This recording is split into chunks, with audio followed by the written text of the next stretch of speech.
Страх и тревожность, что все в любой момент может пойти не так, остались. Это одна из причин, почему современные россияне не интересуются общественной жизнью. Страх необратимо меняет человека из поколения в поколение. Люди считают себя хорошими или правыми, поскольку делают то, что должны, то, что должно. И как только вы открываете им глаза, говорите, что вы вообще-то убиваете и пытаете людей, им становится стыдно, и поэтому они защищаются от этого чувства. Власть, люди у власти далеко, мы не знаем, почему они делают то, что делают. И все, что мы можем сделать, это прожить свою жизнь, подальше от них. Это создает пассивное общество, которое легче контролировать. Один из успехов Путина на самом деле состоит в том, что он убедил людей, что никто другой не мог бы управлять Россией. Дело не только в том, что мы не знаем, кто заменит Путина, если с ним что-то случится. Мы не знаем, как будет выбран этот человек. Сперва я попрошу автограф у вас, если можно. Конечно. Потому что это правда моя настольная книжка, я ее прочла раз 10. Правда? Мне приятно. Мне кажется, что тут очень много ответов на те вопросы, которые мы сами себе задаем.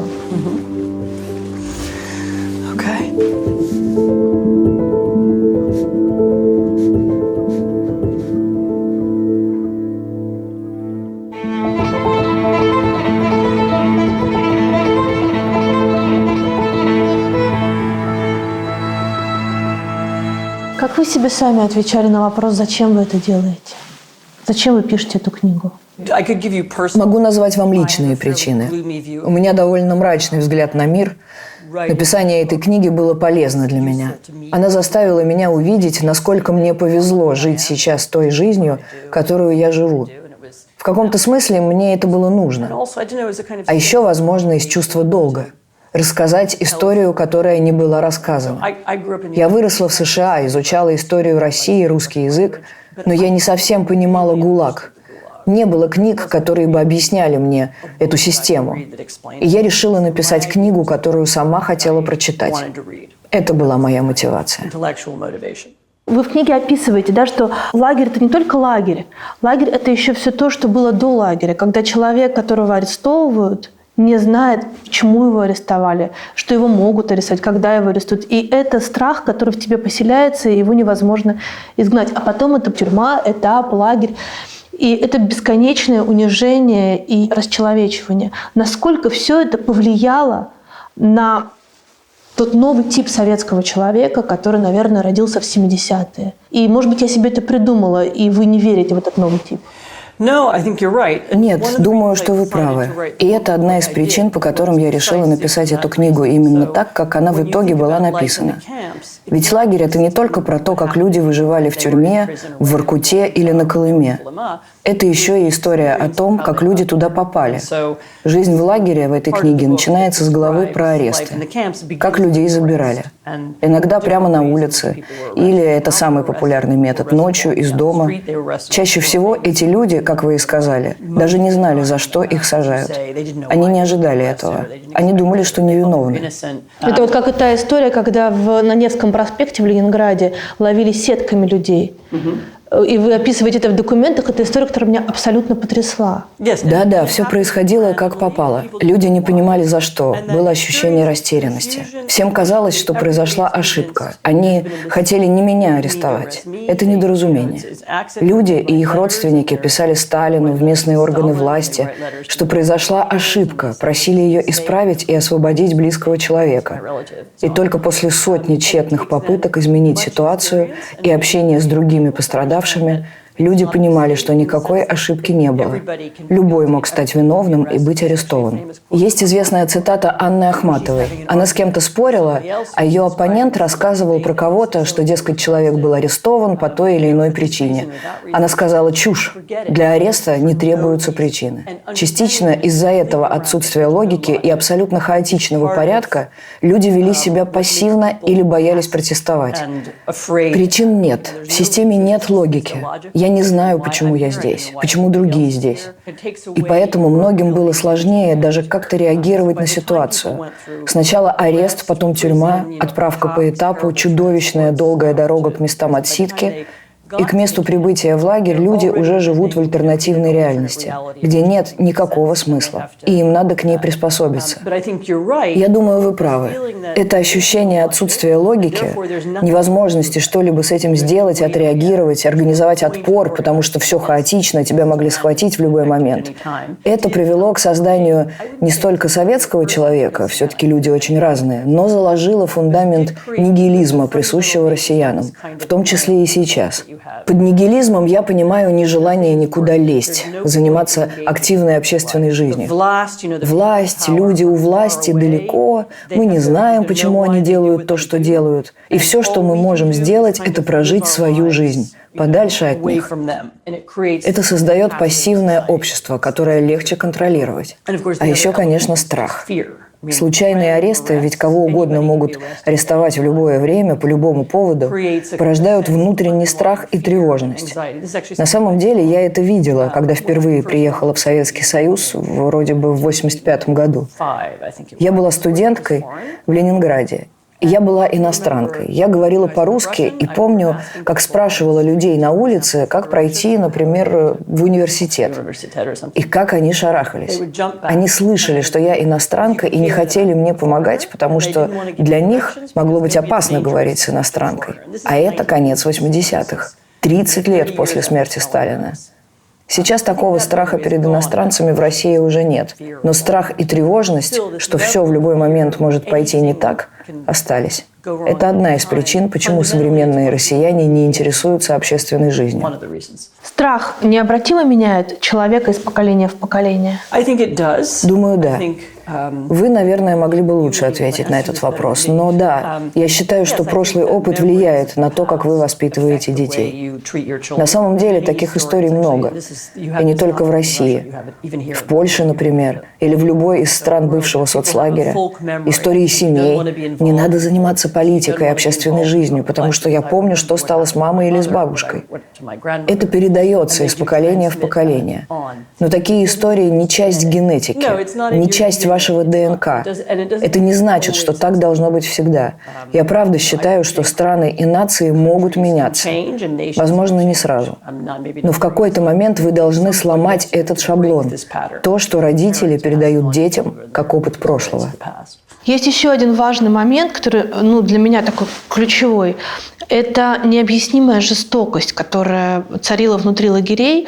В том числе, там у вас есть момент, где вы сами удивляетесь, говоря о том, что у конвоира не было предписания о том, чтобы быть жестоким по отношению к заключенным. Ему это ни зачем не надо было.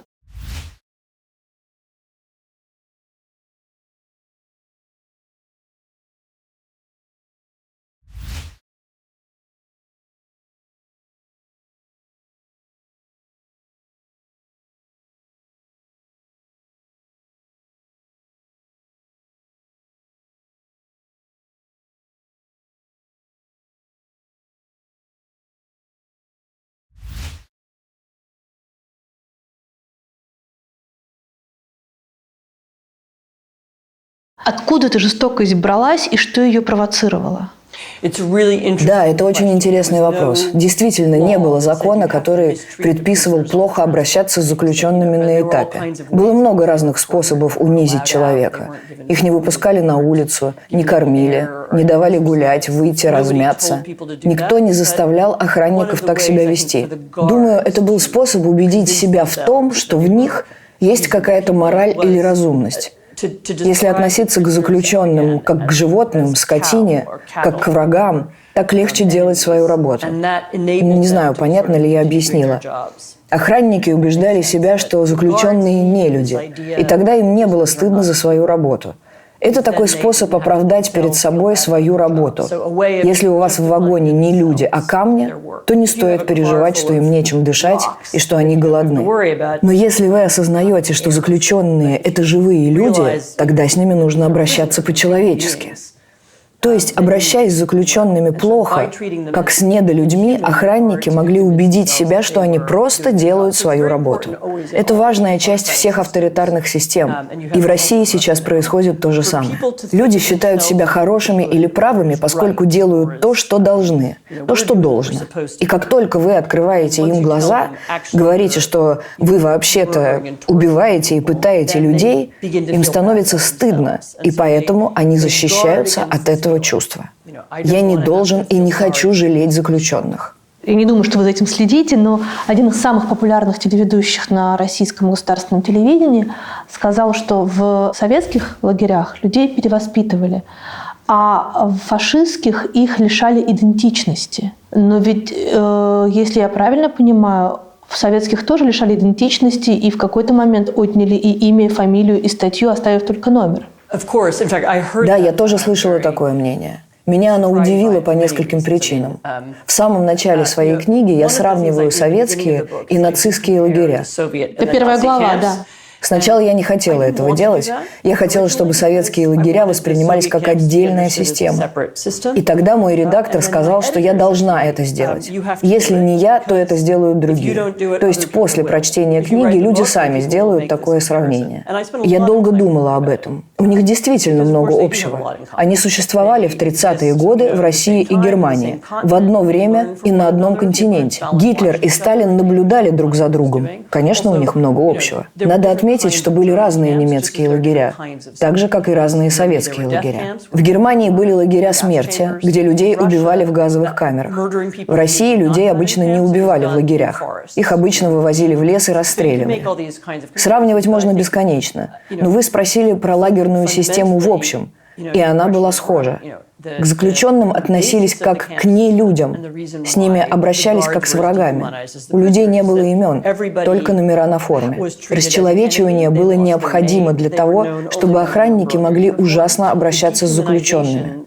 Другими словами, если сказать охранникам, что перед ними простые советские граждане, которые оступились, это может вызвать сочувствие. Но по сути вы правы. В том смысле, что советская и нацистская лагерные системы похожи. Заключенные расчеловечены, с ними обращаются как с цифрами.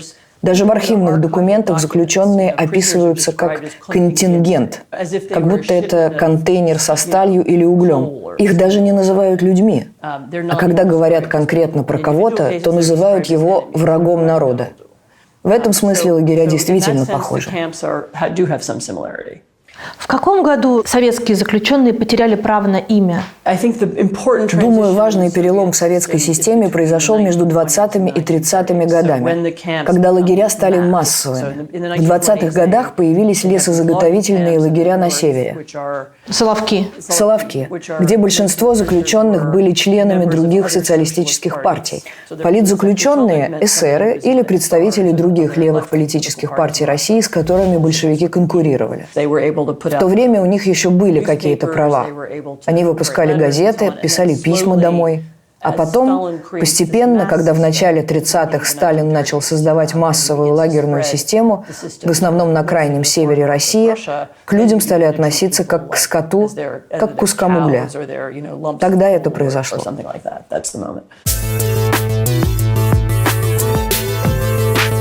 Чарльз Сэмюэль Адамс, или Чил, как его называли друзья, с детства тянулся ко всему жуткому и загадочному. Его привлекали прогулки по кладбищам, а также мрачные викторианские особняки, которых в маленьком городке Уэстфилд, штата Нью-Джерси, в начале 20 века было в избытке.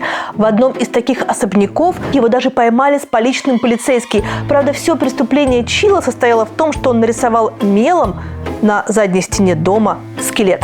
Спустя пару десятков лет он нарисовал свои первые карикатуры для «Нью-Йоркера» про неприветливую бледную красавицу мадам Мартишу, которая, разумеется, жила в мрачном викторианском особняке, очень похожем на те, что стояли на родной улице художника в Уэстфилде. Вскоре он подарил ей свою фамилию – Адамс, а также мужа дворецкого кисть руки по кличке Вещь и даже детей. Паксли и Венсдей. Чарльз Адамс создал несколько тысяч зарисовок карикатур про семейку Адамс. Узнаваемый стиль семейки так полюбился читателям и зрителям по всему миру, что они сняли несколько фильмов, мультфильмов и сериалов. И продолжают снимать до сих пор. Чарльзу Адамсу повезло вовремя направить свою страсть к рисованию в нужное русло. Его персонажи превратились в настоящий бренд. А научиться профессионально создавать персонажей, анимацию и иллюстрации для других брендов можно на курсе Skillbox «Профессия коммерческий иллюстратор». В этой профессии можно не только реализовать свой творческий потенциал, но и начать почти сразу стабильно зарабатывать. За первые заказы вы сможете браться уже с 4-го месяца обучения. Иллюстраторы для брендов, рекламных агентств и издательств востребованы всегда. Прямо сейчас на HeadHunter больше 500 компаний ищут иллюстратора. На курсе, который длится 16 месяцев, вас научат всему, что необходимо для быстрого погружения в профессию. От основ композиции и цвета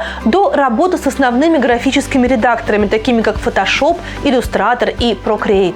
Обучение максимально завязано на практике. Вы будете учиться выполнять заказы по реальным задачам, которые дают иллюстраторам ведущие компании. Учиться можно откуда угодно, кому угодно и в какое угодно время. Весь курс проходит в онлайн-формате. Удобный график занятий выстраиваете вы сами, а доступ к онлайн-материалам остается у вас навсегда. Кроме того, первые полгода можно проходить вообще бесплатно. Skillbox предлагает отсрочку платежа на 6 месяцев, и оплатить можно тогда, когда вы уже начнете зарабатывать иллюстрациями. По окончанию учебы Skillbox гарантирует или трудоустройство, или возврат денег. А если успеете записаться в декабре, вас ждут сразу несколько бонусов. Во-первых, огромная скидка. 60% от Skillbox по случаю новогодней распродажи и 5% от меня лично по промокоду «Скажи». А во-вторых, 2 курса в подарок. Дизайнер на фрилансе в Digital для тех, кто ищет новые карьерные перспективы, и годовой курс английского для тех, кто хочет подтянуть язык или, наконец, начать его учить. Переходим по ссылке в описании и записываемся на курс «Коммерческий иллюстратор».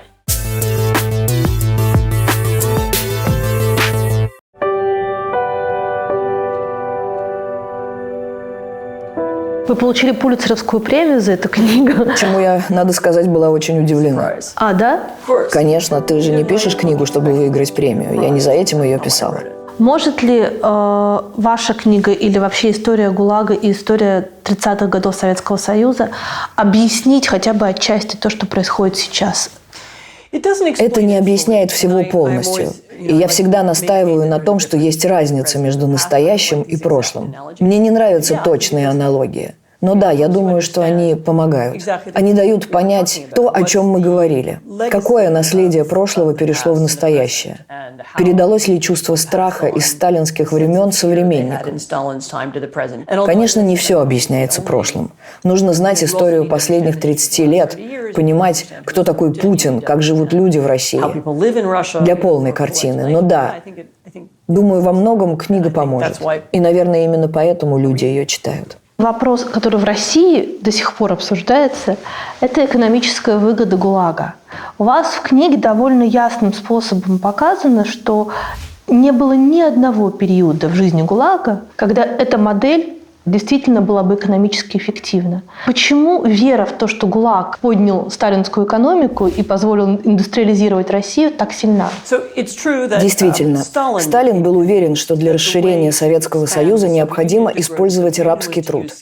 Он убедился в этом еще в самом начале, на опыте Соловецкого трудового лагеря. Даже есть версия, что один конкретный человек убедил его в этом. Это все описано в моей книге. Я думаю, что для Сталина было непостижимо, что экономика работает эффективнее, когда люди на местах работают сообща и сами решают, что производить. Он был не способен это понять, что экономику нельзя приказать сверху. Я решаю, а люди выполняют. И, конечно, при таком подходе необходим бесплатный труд, чтобы люди работали как рабы.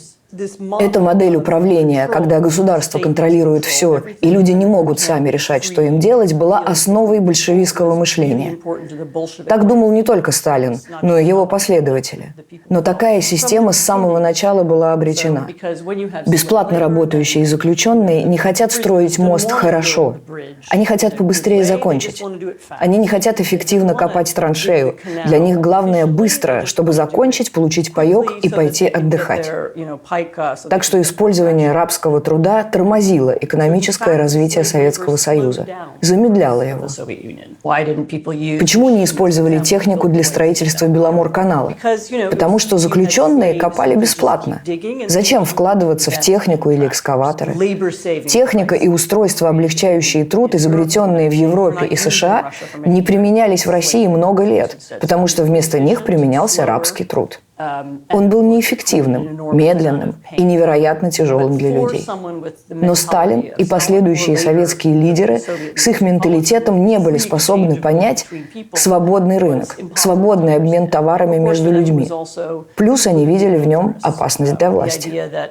Как это обычный человек решит, допустим, заняться производством тракторов, соберет их и продаст другим обычным людям? А как он решит, сколько тракторов собрать?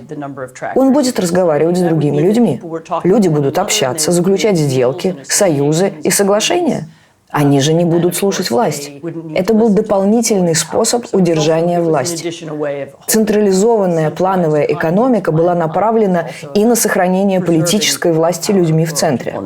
Это влияние распространялось в том числе и на вольную жизнь в СССР. Вот это вот нежелание соучаствовать в том, что тебе приказали делать. Да, когда я писала книгу, то на разных этапах давала читать ее своим русским друзьям. Некоторые из них смеялись надо мной и говорили, что эта туфта, халтура, были не только в ГУЛАГе. Это было везде. Получается, ты работаешь не на себя, не получаешь никаких особых выгод, но ты и не стараешься. Какой смысл иметь карьерные амбиции? Даже если ты очень много работаешь, тебе все равно ничего за это не будет. Могут выдать похвальную грамоту. Ударник труда, стахановец – это максимум. Но это не влияет на карьеру или повышение зарплаты. Вы не получаете от вашей работы ничего. И выходит, что люди, как и заключенные в ГУЛАГе, не видели смысла стараться. Это очень интересный момент. Это то, чего Горбачев не понимал.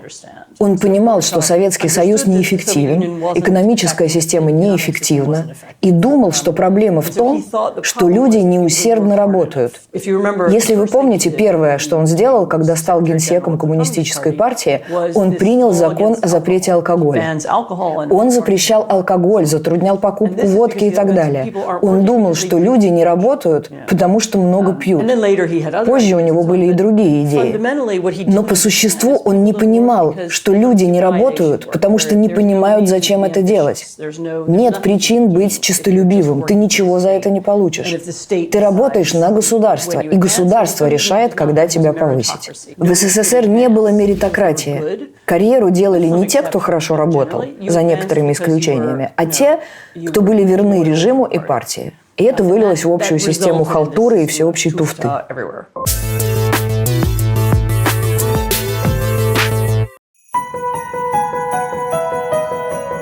В 2014 году музей-заповедник «Царское село» получил в дар 34 столовых и чайных предмета. Изящные вилки, ложки, ножи, половник, щипцы для сахара и ситечки для чая. Однако комплект был явно неполный. Обычно такой набор рассчитан на 12 персон, а этот был всего на 8. Эти предметы когда-то принадлежали Пьеру Жильяру. Он учил французскому детей из царской семьи и получил столовые приборы в подарок от благодарной ученицы, великой княжны Анастасии. Каждый Новый год, начиная с 1909-го, она преподносила Жильяру комплект на 1 персону с его инициалами на кириллице. Однако традиция прервалась после 1916 года. В 1917-м Жильяр добровольно последовал за царской семьей в ссылку в Тобольск, а затем в Екатеринбург. Большевики пощадили его, и он даже смог вернуться к себе на родину в Швейцарию, забрав с собой самое главное – Подарки от Анастасии. Правда, пользоваться столовыми приборами Жильяр не стал, хранил их как память о любимой воспитаннице. А спустя почти 100 лет племянница Жильяра вернула эти предметы из Женевы на родину. Радовать своих близких подарками, которые им понравятся и запомнятся, можно даже на расстоянии в 1000 километров. Сегодня в этом помогает сервис FlowWow. Доставка FlowWow работает в 1000 городах по всему миру. А чтобы подарок нашел адресата, совершенно не обязательно знать точный адрес. Достаточно контактного телефона. Магазин сам свяжется и уточнит место и удобное время доставки. На маркетплейсе можно найти огромное количество новогодних подарков, украшений для новогоднего декора и даже заказать елку. А если вы не найдете подходящий товар в выбранном городе, теперь есть возможность заказывать товары из других городов через СДЭК. Выбирать подарки можно на сайте, но еще удобнее пользоваться приложением. Во-первых, оно запоминает все ваши главные адреса, и можно каждый раз не тратить время, чтобы все вбивать вручную. Во-вторых, там легко отслеживать статус и внешний вид заказа. Продавец всегда присылает фото подарка перед отправкой. А еще в приложении копятся бонусы за сделанные заказы. Их можно использовать для оплаты новых подарков или пожертвовать в один из благотворительных фондов. Это тоже делается прямо внутри приложения. И еще отдельный бонус для зрителей нашего канала. До конца января на любые заказы во FlowWow можно воспользоваться промокодом Гордеева 2023. По нему будет скидка 10%. Переходим по ссылке в описании, скачиваем приложение FlowWow и радуем своих близких новогодними подарками, даже если вы будете встречать Новый год на расстоянии.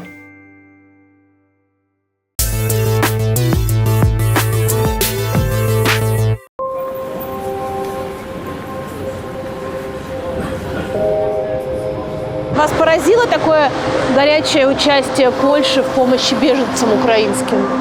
Это было довольно необычно. Это было прекрасно. Я не знала, как отреагируют поляки. И я очень рада тому, как все вышло. Инициатива исходила не от правительства, это шло из низов. Вся помощь украинцам, особенно поначалу, была организована обычными людьми. Они создавали сайты, чтобы люди после перехода границы могли найти жилье в Польше. И на самом деле почти все, кого я знаю, приютили украинских беженцев. У нас в какой-то момент жило 10 человек. У нас есть дом в деревне, и там они жили. Теперь осталось 2 – бабушка и внук. Я думаю, они хотят вернуться. Но если передумают, то смогут остаться на всю зиму. Я думаю, поляки так отреагировали, потому что нападение на Украину напомнило им 1939 год. В 1939 году на Польшу сначала напала Германия, а затем Советский Союз. И никто им не помог. Великобритания объявила войну, но на помощь не пришла. Это из разряда «нам никто не помог в 1939 году, а мы сейчас поможем украинцам». Думаю, причина в этом. Вы меня спрашиваете, почему люди, которых я знаю, ненавидят и боятся российского самодержавия? Это все из-за 1939 года.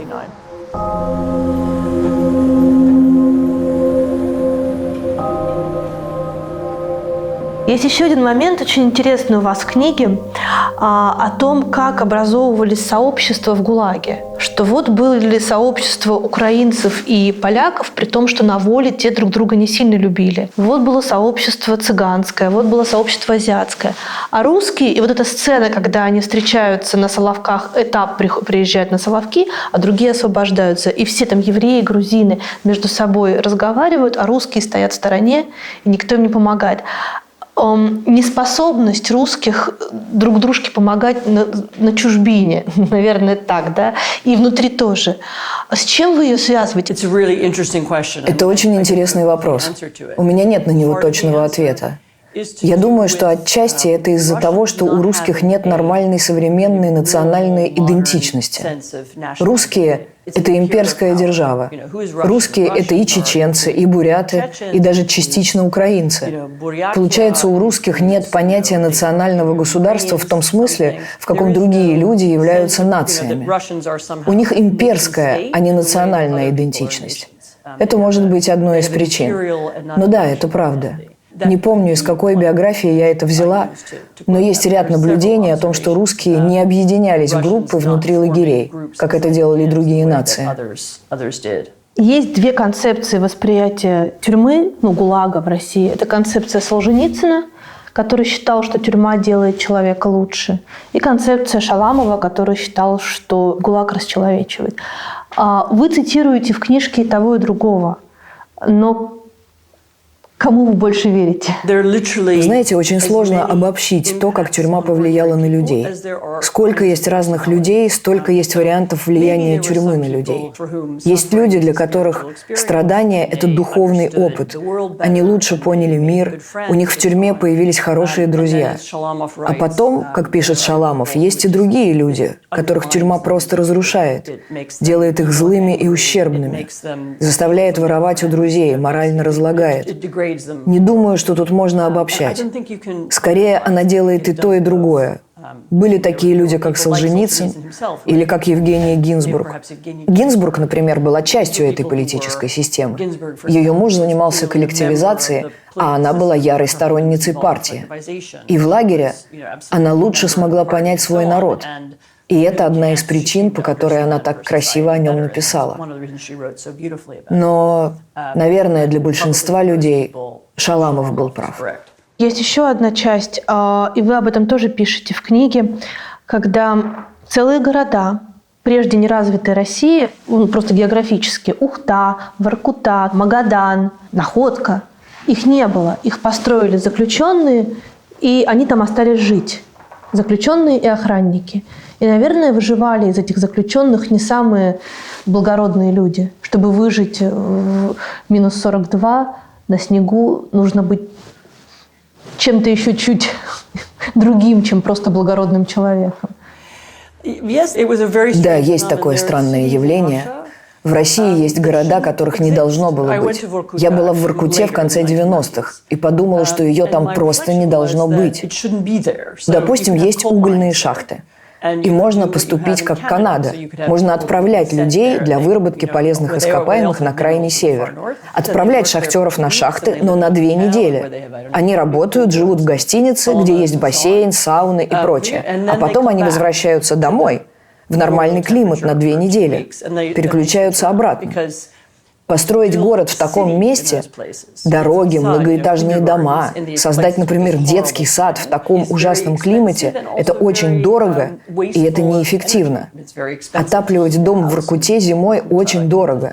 А летом огромные стаи комаров. Это тоже было очень неприятно. Так что атмосфера в этих местах уже была своеобразной. И потом, как вы уже сказали, весь город был застроен и заселен бывшими заключенными и бывшими охранниками. Это, конечно, дополнительно создает нездоровую атмосферу.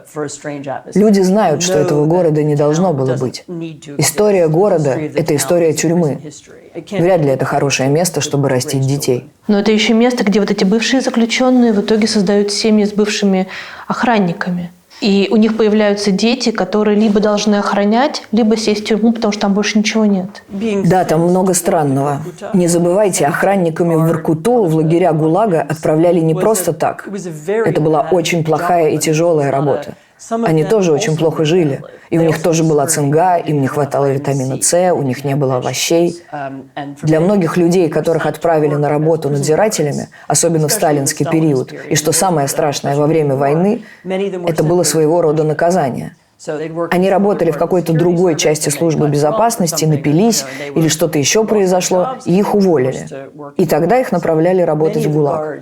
Многие из охранников не хотели там работать. Одна из особенностей советского ГУЛАГа, чем он отличается от других тюремных систем, это то, что заключенные и надзиратели не так уж сильно отличались. И часто могли меняться местами. Если ты заключенный, примерный заключенный, ты прилежно работал, сотрудничал с властями, был, возможно, осведомителем, то тебя могли повысить до надзирателя. Есть пара известных историй ГУЛАГа о людях, которые стали охранниками. И, соответственно, могло произойти и обратное. Ты был охранником, вел себя плохо, плохо работал, тебя могли арестовать и отправить в лагерь заключенным. Так что разница между заключенными и надзирателями не так велика, как может показаться. У них, по сути, одна участь. И в этом одно из отличий Советского Союза от нацистской Германии. Не было расовых различий, какой-то черты между людьми. Все они советские граждане. В этом смысле они все контролируются государством, все подчиняются одной деспотичной власти и ее беспорядочным решениям. Они ни на что не влияют. Так что у них больше общего, чем вы думаете. А почему такой был высокий процент самоубийств среди охранников ГУЛАГа? По той же самой причине. Это была очень плохая работа в ужасном месте. Некоторые из них знали, что заключенные невиновны. Не все знали, но некоторые знали.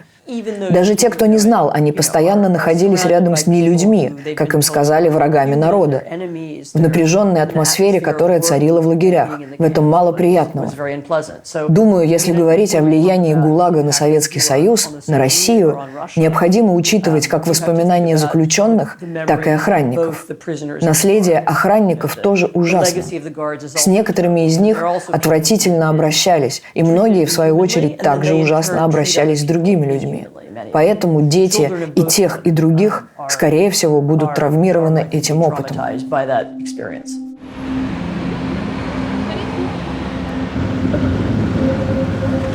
А вы любите Варшаву? Да. Я, правда, как-то не задумывалась об этом. Я так давно тут живу, что она уже как часть меня.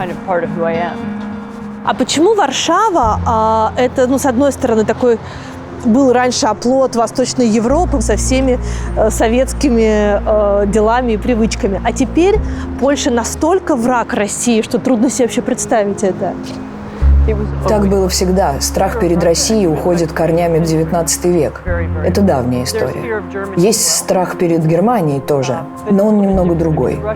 Страх перед Россией давний и глубокий, очень болезненный и очень разрушающий. Этот страх, он не новый и начался гораздо раньше этой войны.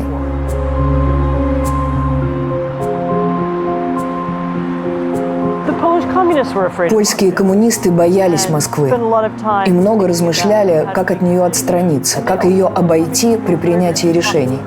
При этом они были очень непопулярны, и они это знали. Они много всего сделали на самом деле. Например, отстояли польскую католическую церковь. В России церковь не выжила, а в Польше выжила. Это потому, что польские коммунисты боялись общества. Так или иначе, они всегда пытались найти способ понравиться людям, чтобы повысить свою популярность. Но им ни разу это не удалось. В Польше прошла серия протестов, примерно начиная с 40-х годов, во времена первой советской оккупации. А потом в 56-м, 68-м, 70-х годах. И потом был знаменитый 81-й год. Коммунистов постоянно пытались победить, ослабить, создать политическую альтернативу. И это своего рода легенда, которой Польша живет сейчас. Мы всегда боролись за свою свободу. Не всегда, конечно. Коллаборантов и у нас хватает. Но эта легенда – национальная идея. Так что даже польским коммунистам не нравились русские коммунисты. Советский строй. Не русские как нация, а политические принципы, о которых мы говорили. Есть много конкретных поляков, которым нравятся конкретные русские. Многие люди интересуются русской культурой. Я хочу сказать, что это не про неприязнь к нации. Речь о страхе перед советским подходом, политической системой, бесчеловечной, несправедливой и нарушающей закон. Речь о произвольном насилии, которого люди боятся.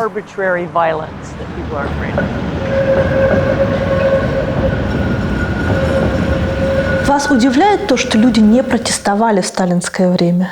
Во-первых, люди протестовали. Они как-то пытались выразить свои чувства, писали тайком стихи или вели дневники. Но нет, я не удивлена, потому что люди искренне боялись. Одним из успехов этой системы была всеобщая вера, что другого пути нет.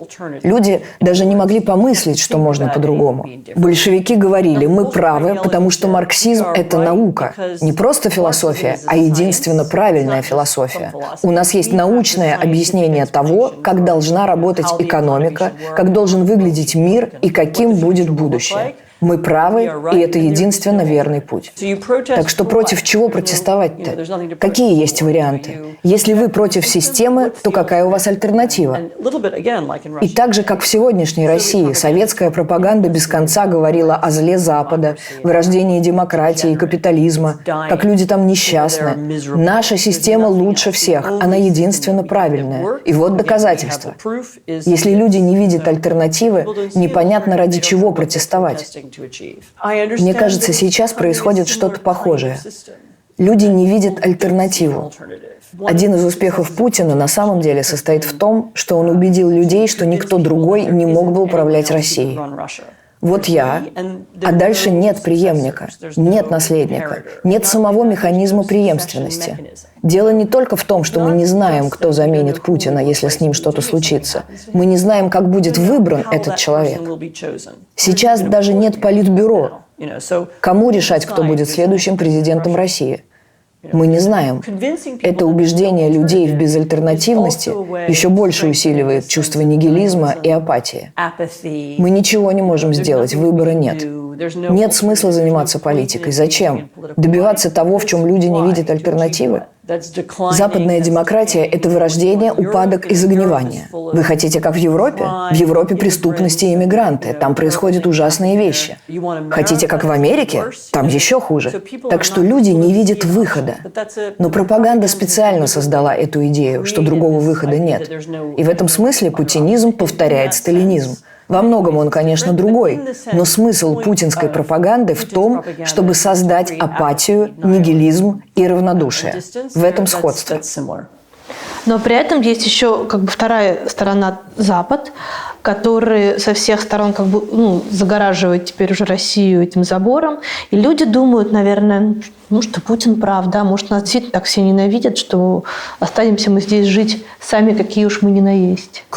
Создание идеи, что мы окружены врагами, что нас никто не любит, мы сами по себе – это еще одна очень распространенная тактика диктаторов. Ее использовал и Сталин. Я тут подумала, что у Сталина и Путина есть еще общая черта. Они оба в это верят. Путин искренне верит, когда видит толпу протестующих в Москве, например, в 2011 году, что это не простые россияне, собравшиеся вместе, чтобы выразить протест.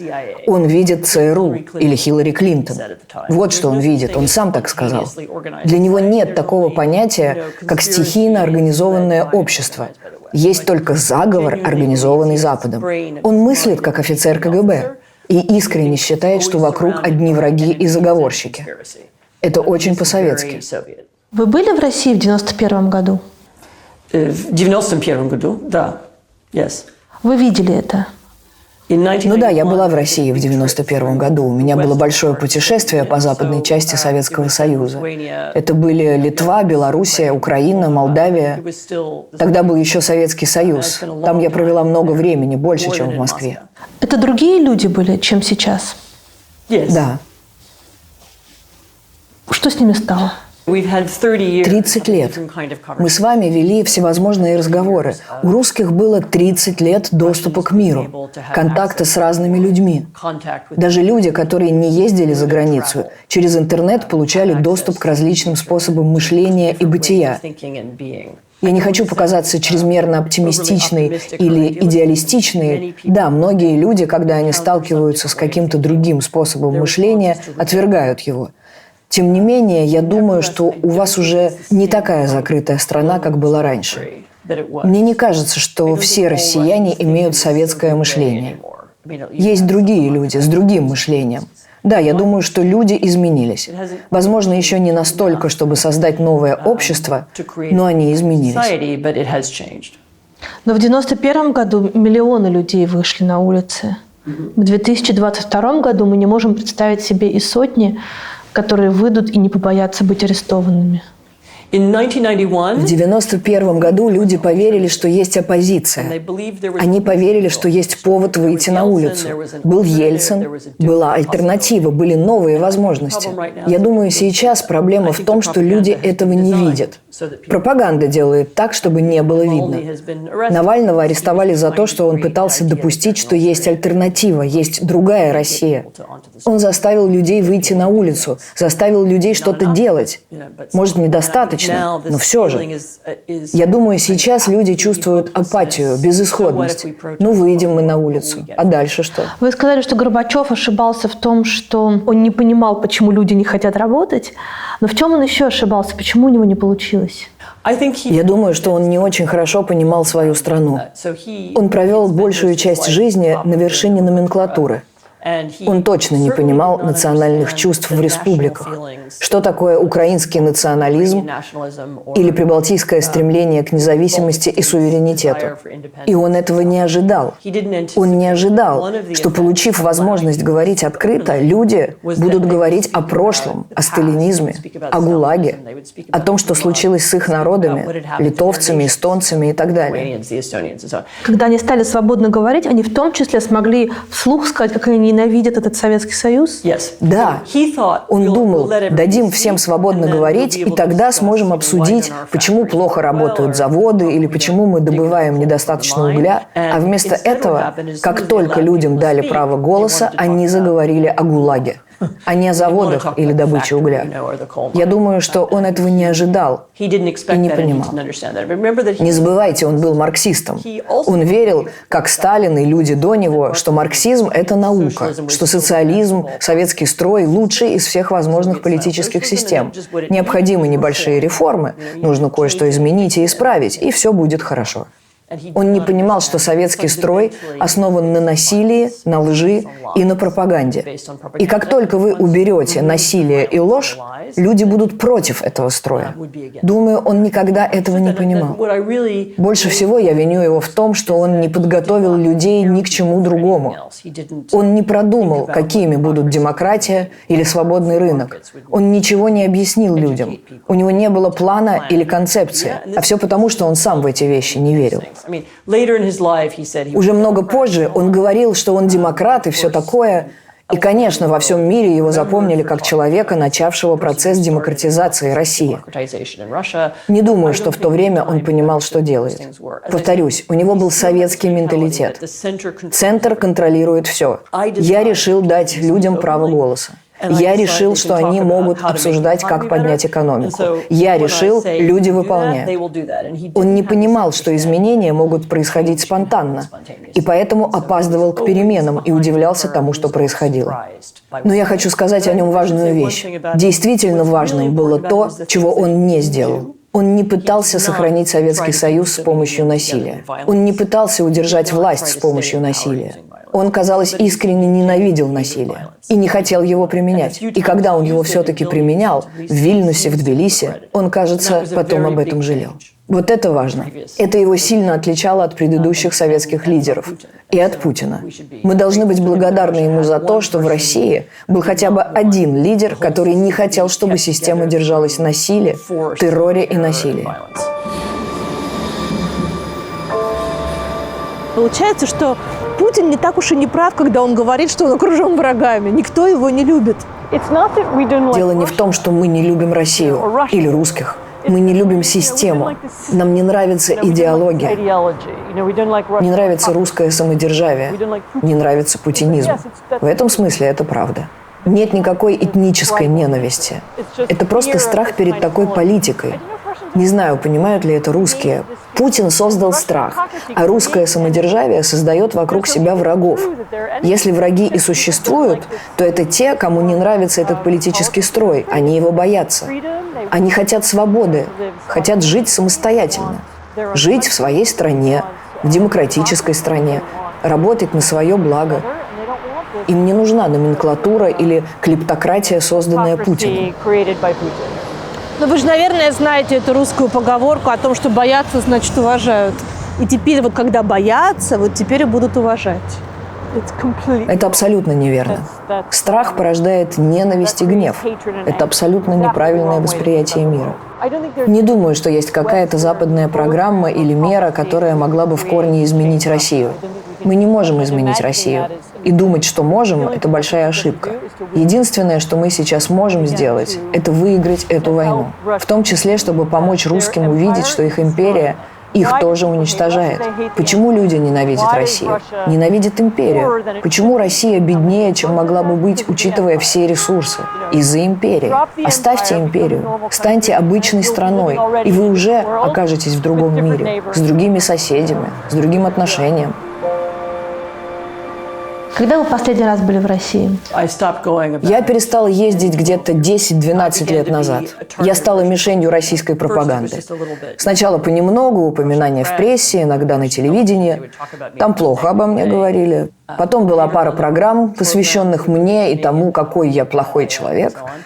Я поняла, что мне в России небезопасно. Не в смысле, что со мной что-то случится. Но было ощущение, что ехать туда не стоит. И я начала встречаться со многими своими русскими друзьями, с которыми до сих пор общаюсь за пределами страны. А есть у вас это ощущение дежавю? У вас тоже в книге есть, в том числе, воспоминания иностранцев, оказавшихся в России в момент сталинского террора, когда они что-то пытаются делать, с кем-то знакомиться, но вдруг они видят, как люди исчезают, и что-то подбирается к ним тоже. И оказывается, что иностранный паспорт не защита. Большую часть времени в России я чувствовала себя в безопасности. Возможно, зря, но я так себя чувствовала. Мне кажется, в то время люди были гораздо более открытыми, чем сейчас. Я встретила много людей, которые мне помогли. Много россиян, которые хотели рассказать свои истории. Одна из моих любимых историй. Я поехала в Архангельск и пошла в краеведческую библиотеку, где было много материалов о Соловках. У них были журналы заключенных и много другого интересного. Я просто зашла с улицы и подошла к библиотекарю. Говорю ей: мне сказали, что у вас есть такие материалы. Она говорит: есть. И она весь день искала для меня книги, потому что знала, что где лежит. Она приносила документы, а я записывала. Она меня не знала, я ей не платила, я не была какой-то знаменитостью. Она не обязана была мне помогать, но помогала, потому что чувствовала, что должна. Я встречала много таких людей в то время. И поэтому в России я чувствовала себя в безопасности. А когда я перестала чувствовать себя в безопасности, то перестала приезжать с 2010-2011 года. Еще одна причина, о которой, возможно, знают ваши зрители, заключается в том, что мой муж – польский политик. Он был министром иностранных дел. И это была еще одна причина не ездить в Россию. Я не хотела лишних проблем. И перестала приезжать. Это ужасно грустно. Я люблю Москву, скучаю по ней. Я хочу вернуться.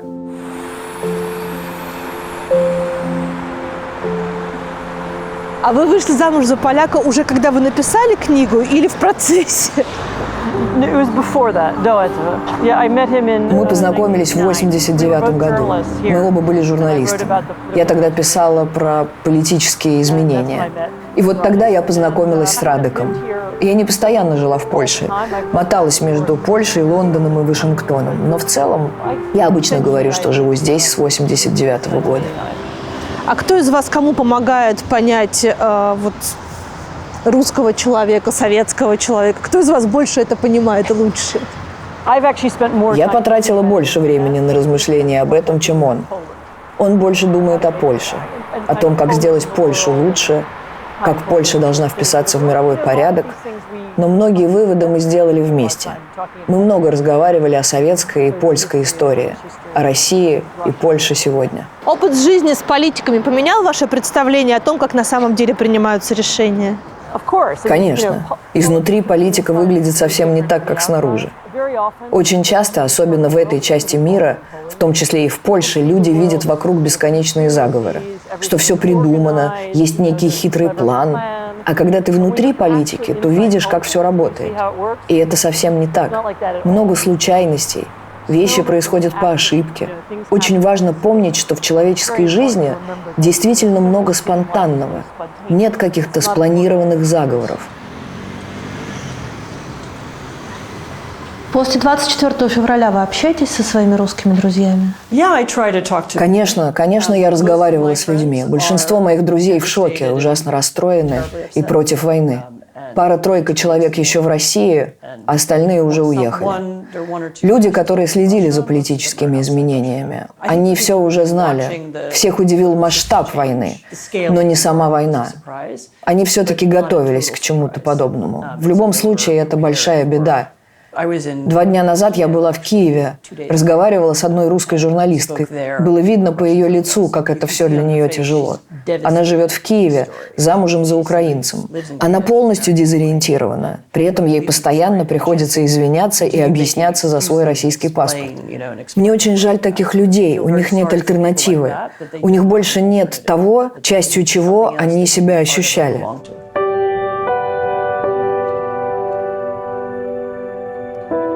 У этой книги очень тяжелый финал. И вы говорите о том, что до тех пор, пока Запад не поймет и не поверит в то, что на самом деле происходило в Советском Союзе во время ГУЛАГа, он не поймет современную Россию. И не поймет, насколько вот эти изменения были страшны и необратимы. Я правильно это поняла? Когда я писала эту книгу, в то время я еще верила, что в России наступит момент покаяния. Момент понимания того, что произошло, переосмысления истории. Важно отметить, что в какой-то степени это произошло. Моя книга стала возможной только благодаря сотням русских, помогавших мне по всей стране. Люди в архивах, бывшие надзиратели, жертвы, заключенные, люди, написавшие мемуары о тех событиях. В конце 80-х, начале 90-х впервые начали много говорить о ГУЛАГе и сталинском периоде. К сожалению, эти события так и не были признаны законодательно. Не было момента, когда государство четко сказало «да, мы признаем». Это было в прошлом, и это было неправильно. Мы готовы восстановить справедливость для жертв. И мы готовы говорить об этих событиях вслух, именно в этих терминах. Это пресекли. Хотя это почти случилось. Этот процесс остановил Путин, который считал, что это ослабит Россию. Он не видел в нем усиления для России, в отличие от меня. Если бы Россия помнила и чтила память о тех событиях, проанализировала и поняла, почему случился сталинский период и ГУЛАГ, тогда, возможно, мы бы жили в совершенно другой России. Вы много плакали, когда писали свою книжку? Когда я писала книгу, я постоянно напоминала себе, что это не моя история. Я не имела права на эмоции. Когда я думала, как ее писать, я решила, что буду максимально цитировать других людей. Я прочитала сотни воспоминаний. Я хотела, чтобы люди, которые прошли через это, описывали события, выражали свои эмоции и рассказывали о том, что запомнили сами. Я цитировала их. Себе я не дала права эмоционально реагировать. Тем не менее, было пару случаев, когда я читала дневники или что-то в архивах, и на меня нахлынули эмоции. Я не могла поверить, что что-то настолько ужасное произошло. Мне приходилось останавливаться, собираться с силами и потом продолжать работу. Мне снились кошмары. Я ездила на Соловецкий остров. Там была такая крутая лестница в церкви. Эта лестница, то, как я по ней поднимаюсь, это все время мне снилось. Как будто я поднимаюсь, и кто-то гонится за мной. Такая странная старая церковь, которая была частью монастыря, а потом стала лагерем. Так что мне снились кошмары. Один мой русский друг сказал тогда, что мне надо пойти к священнику, рассказать про сны. Но я решила, что буду справляться, как люди тогда. У них не было возможности пойти к священнику. В итоге я решила, что буду справляться со сложными чувствами, которые возникали, объясняя это тем, что рассказываю истории людей. Я говорю за них то, что они не могли когда-то рассказать. Так я не столько помогала им, сколько проживала и уважала их опыт. Вы ответили себе на вопрос, зачем вообще все это было? Мы с вами поговорили о том, что экономически никакой выгоды. Мы с вами поговорили о том, что жизнь людей не стала лучше, сами люди не стали лучше. Города, которые они основали, это очень тяжелое для жизни место. Это трагический опыт для всех. Зачем? По большому счету, это все из-за власти. Это началось с идеи Сталина, что главное, чтобы он был у власти. Он лично он и большевистская система в целом. Главным было удержать власть, а остальное вторично. Речь никогда не шла о создании лучшей жизни для людей, сделать людей счастливыми, более обеспеченными. Речь шла только о том, чтобы остаться у власти. Сложно писать о ГУЛАГе с этой точки зрения. В архивах, начиная с создания лагерей в 30-х годах, годах все описано с точки зрения экономики, тех или иных выгод. Но когда вы видите, что это нелогично, когда понимаете, насколько неэффективно это было для экономики, то возникает вопрос, в чем была настоящая причина? И, конечно, истинная причина, помимо разговоров об экономике, это удержание власти Сталиным. Люди его боялись. Всех можно было арестовать, включая его близкое окружение и их семьи. Это был способ сохранения личной власти Сталина. Вы говорите часто о том, что Россия новая должна признать все зло, которое было принесено ей сталинской эпохой и ГУЛАГом, и должен произойти момент покаяния. А вы считаете, что в 90-е годы был упущен момент, или это было сознательное нежелание Ельцина идти на конфликт с правящими элитами? Я думаю, что в 90-е такую возможность действительно упустили. Тогда сделали полшага вперед, но не полный шаг. Другими словами, система не была реформирована.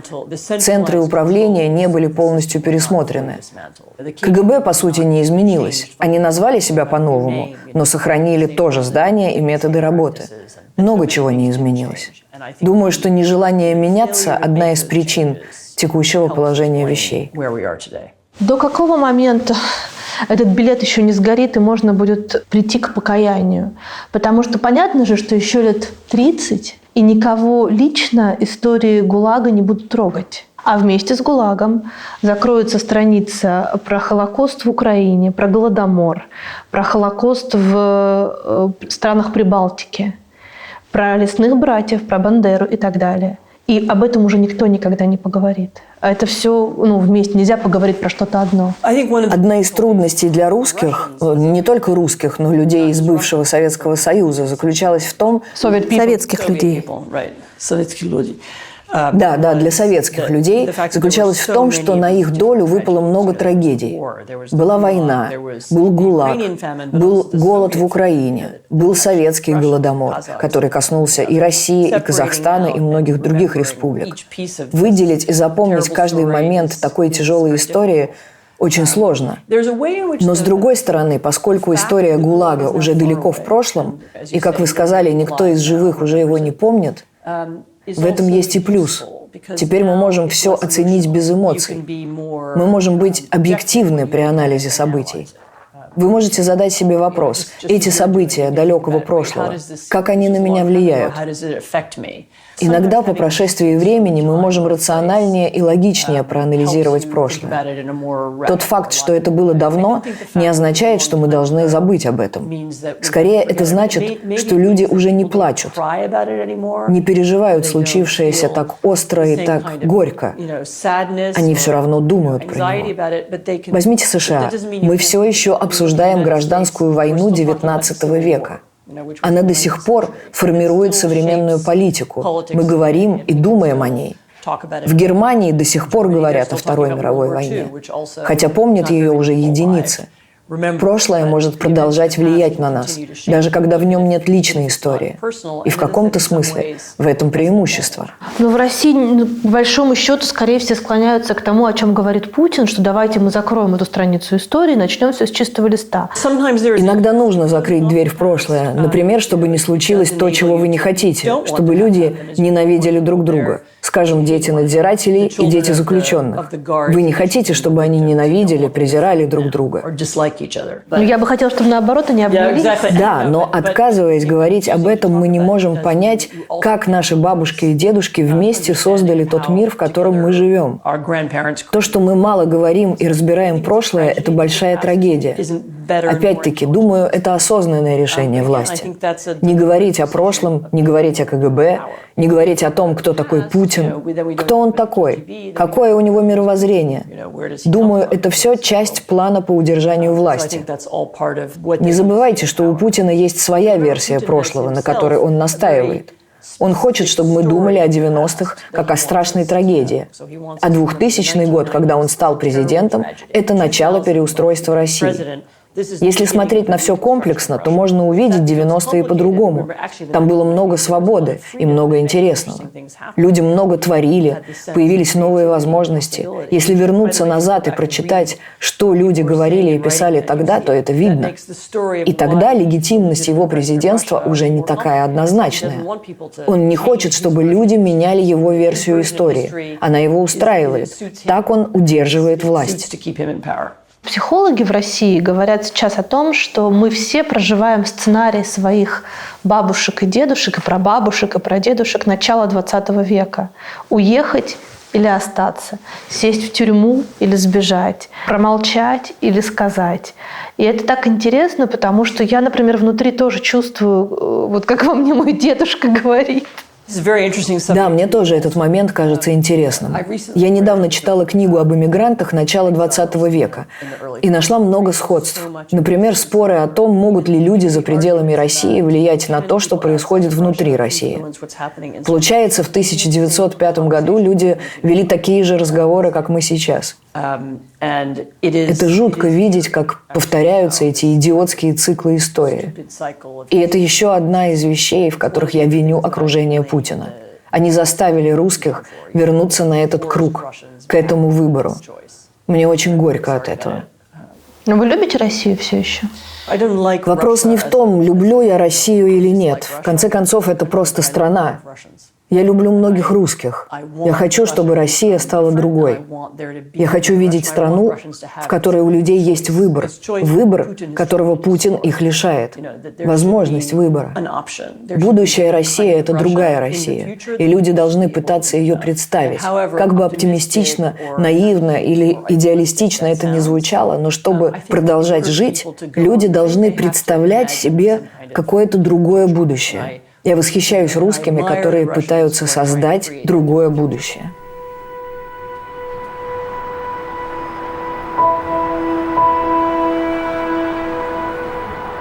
Как вы думаете, когда может быть написана книжка о сегодняшних событиях, вот сегодняшней войне и людях по обе стороны этой войны, такая, чтобы она была достаточно отстраненная, чтобы быть честной? Только следующим поколением. В последние 2 десятилетия множество исторических комиссий пытались написать историю войны, Второй мировой войны. Это невероятно сложно. Включить воспоминания разных людей, учесть точку зрения каждой из сторон – это очень долго. Мне кажется, что это невозможно будет. Возможно. Нельзя, конечно, написать то, что понравится абсолютно всем. Но можно написать историю, которая будет включать в себя разные тонкости и покажет, что многие вопросы имеют разные объяснения. Я так скажу. Я думаю, что это возможно, потому что я сама написала такую книгу. Есть хорошие историки, которые тоже смогут. Символично, что мы заканчиваем возле Шарля де Голля, который был, с одной стороны, военным, а с другой стороны, миротворцем. Да, здесь он герой. Он был в Польше во время войны поляков с большевиками в 1920 году в качестве французского советника у главы польской армии Пилсудского. Он очень тесно связан с историей Польши. Вы знаете, что это за здание? Это была штаб-квартира польской коммунистической партии. Гостиница? А теперь здесь фондовая биржа.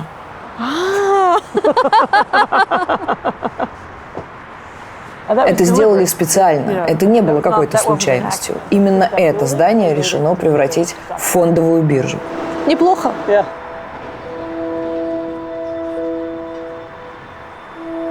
Выберите, пожалуйста, милосердие или справедливость.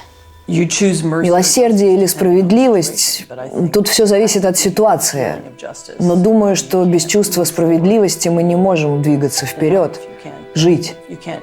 Хорошее общество строится только на основе справедливости. Свобода или стабильность? Свобода. Правда или безопасность? Правда. Сейчас будет супер специальный русский вопрос. Родина или истина? Родина или? Истина. Правда в самом высоком ее понимании. Родина или истина? Motherland or... Я понимаю. Я просто пытаюсь перевести эти значения на американское мышление. Истина. Наверное, истина. Точного эквивалента этого слова нет в английском языке.